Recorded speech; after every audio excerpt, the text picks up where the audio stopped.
Oi, gente, bom dia. Espero que vocês estejam bem e que estejam fazendo os exercícios, né? Que agora tudo vai valer como avaliação. E aí, no final do bimestre, né? No final do semestre, na verdade, aí vocês vão ter as notas, que eu ainda não sei direito quanto que cada atividade vai valer. Mas cada uma vale alguma coisa, né? Depois eu faço a média final, beleza? Tanto, lógico, das atividades como participação, né, gente? Que é o importante também, né, nesse período difícil. Bom, vamos lá. A gente agora vai ver hoje fixismo versus evolucionismo. O que seria isso? Bom, como a gente sabe, a gente já viu várias vezes, né? A ciência ela é construída aos poucos, né? Com debates, com problemas, né? Com hipóteses, com refutação de hipóteses e experimentos, isso acontece. E antigamente, muito pelo contrário, não era diferente, né? Então, assim, o fixismo, ele é mais ou menos do século XVIII, né? Começou no século XVIII. Fixismo, como o próprio nome diz. O que fala? As espécies, desde o seu aparecimento, são imutáveis. Então, assim, não existe evolução, né, no fixismo. As espécies surgiram dessa forma e vão se extinguir dessa forma. Cada espécie surge de maneira independente e permanece com as mesmas características. Ah, foram pessoas ignorantes que falavam isso? Não, gente, foram pessoas muito importantes para a ciência, como Linneu, como Georges Cuvier, certo? Eu vou falar um pouquinho também, né? Eu coloquei um texto para vocês em PDF nessa aula sobre alguns importantes pesquisadores cientistas ao longo do século, né? Tanto fixistas como evolucionistas, tá? O Georges Cuvier era um fixista, né? O Linneu também era outro fixista e ele é muito importante para a biologia, vocês vão ver isso. Tá? Então, o surgimento das espécies. Como que as espécies surgiam? Ou criacionismo, né? Deus criou as espécies, ou por geração espontânea, que a gente já viu o que é, ou até por catastrofismo, né? De repente ocorreu, sei lá, a vinda de um meteoro, né? Uma catástrofe, e aí de repente extinguiu várias espécies e formou outras espécies, certo? Vocês lembram, né, das últimas aulas em relação à geração espontânea, né? Por exemplo, como obter ratos, comprimir uma camisa de mulher, de preferência um pouco suja, num vaso com trigo. Ao fim de 21 dias, o fermento do suor feminino transforma em grãos de rato, né? A gente já tinha visto isso, a questão da geração espontânea. E a questão do criacionismo, né? Que Deus criou o homem e criou todas as espécies vivas, certo? Então, não tinha evolução. E aí, no início do século XIX, né, 1800 e pouquinho, veio o Lamarck, Jean-Baptiste Lamarck. Ele foi muito importante para a ciência, porque foi um dos primeiros evolucionistas, né, que a gente teve, certo? Ele deu essa ideia, né, de que as espécies evoluem, tá? Bom, ele sugeriu, já tinha gente, né, que achava que as espécies não eram imutáveis, mas o que ele fez de diferente? Ele sugeriu um mecanismo para explicar a transformação das espécies. Isso que foi de diferente de original, tá?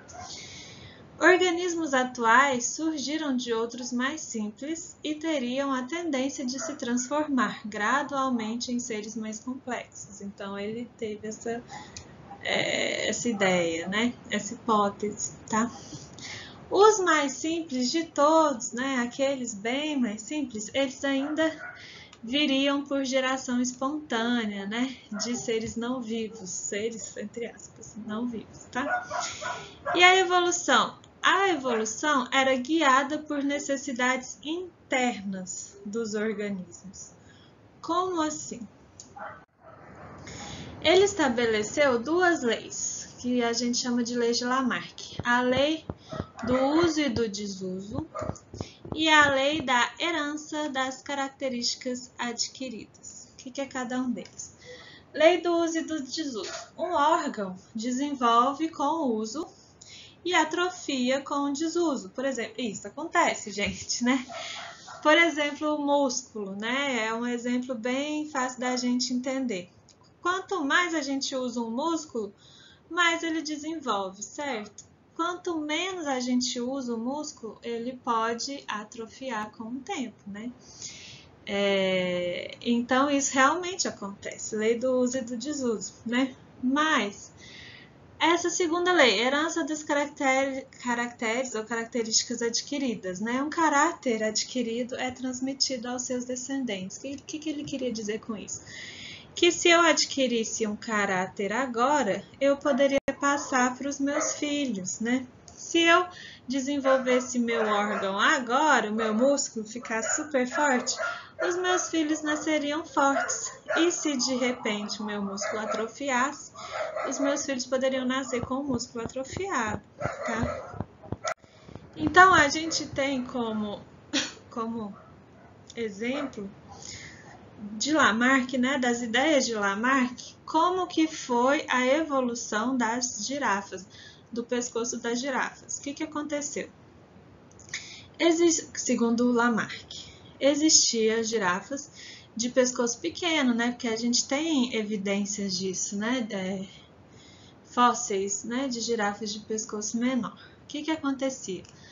Para elas poderem alcançar os alimentos, elas tinham que ficar forçando o pescoço, né, para poder alcançar os alimentos.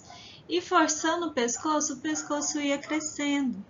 E aí, girafas com o pescoço cada vez maiores iam passando essas características para os seus descendentes, até chegar na girafa que a gente conhece, do pescoço que a gente conhece, né, do tamanho do pescoço que a gente conhece, certo? Essa é a ideia de Lamarck. Mas aí veio um outro evolucionista que fez alguns experimentos, por exemplo, com linhagens de células germinativas e somáticas. O que significa isso? Células germinativas seriam as células, os nossos gametas, né? E as somáticas são as outras células do nosso corpo, tá? Então, as germinativas são gametas, óvulo e espermatozoides, tá? E as somáticas, o resto.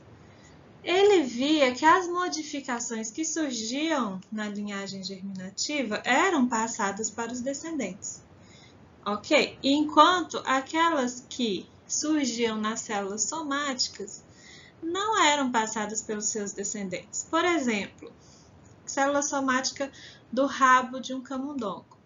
Ele cortou rabos de camundongos por várias gerações, mas os filhotes desses camundongos sem rabo continuavam nascendo com rabo, né?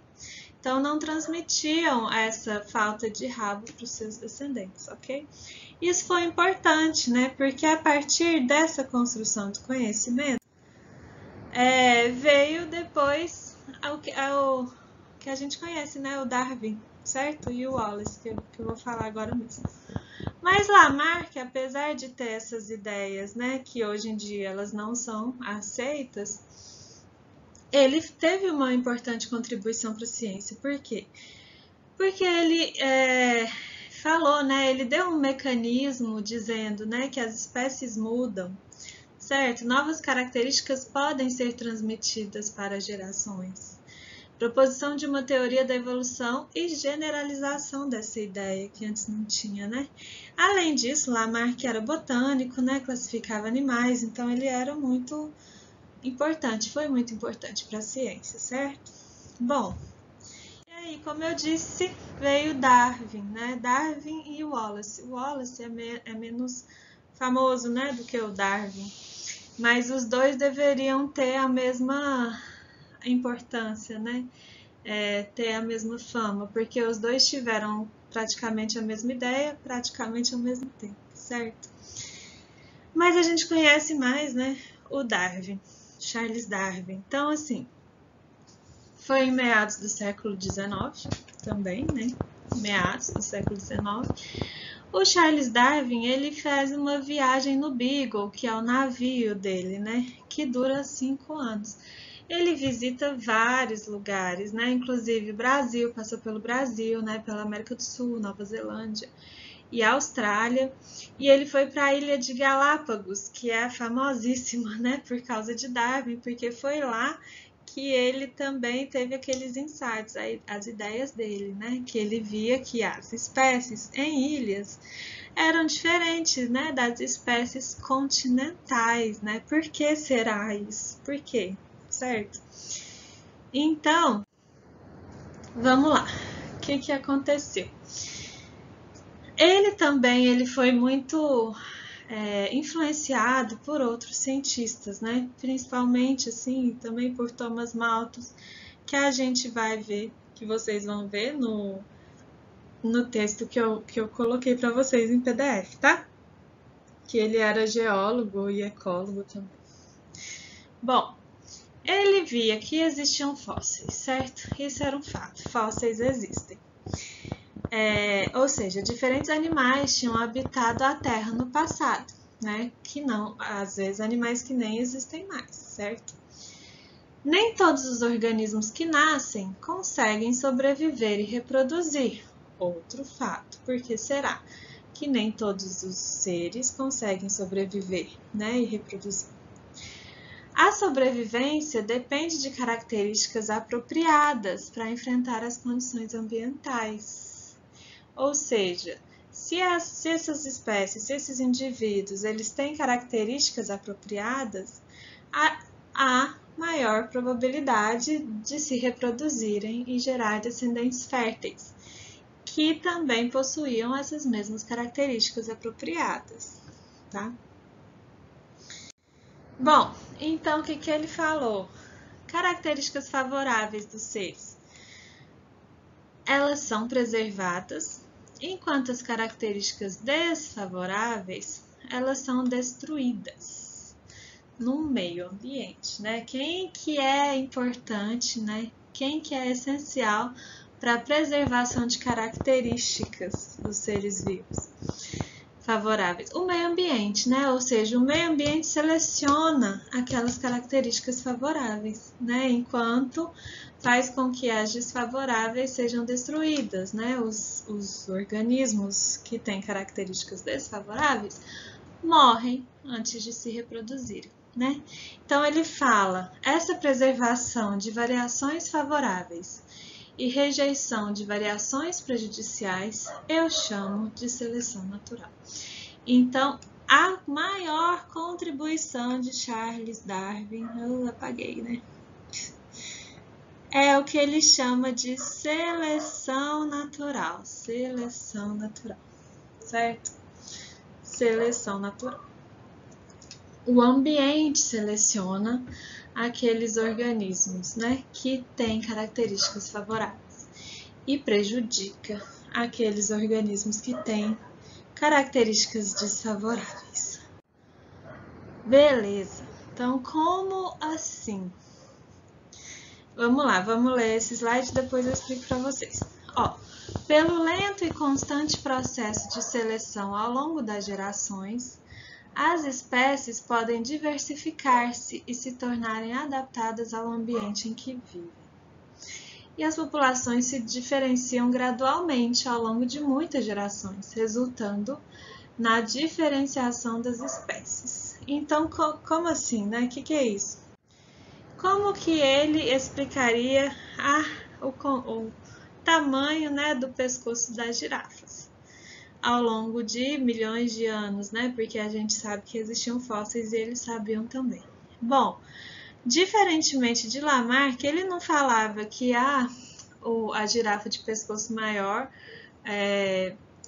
esforçava, né, para poder comer no alto e transmitia isso para os descendentes. Não, ele já falava o seguinte, naquela época, há milhões de anos atrás, já existiam girafas com características diferentes, né?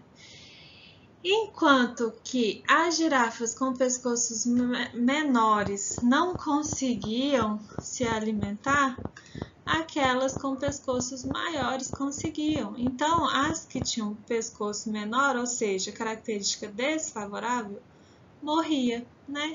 Enquanto aquelas que tinham pescoço maior sobrevivia. E isso aconteceu ao longo de milhões de anos. Então a gente conhece as girafas, né, desse tamanho de pescoço agora por causa disso. Já existiam indivíduos, né, com características favoráveis que foram selecionados pelo meio e com características desfavoráveis, né, que foram eliminados pelo meio. Né? Isso aqui é seleção natural, segundo Darwin e Wallace, certo?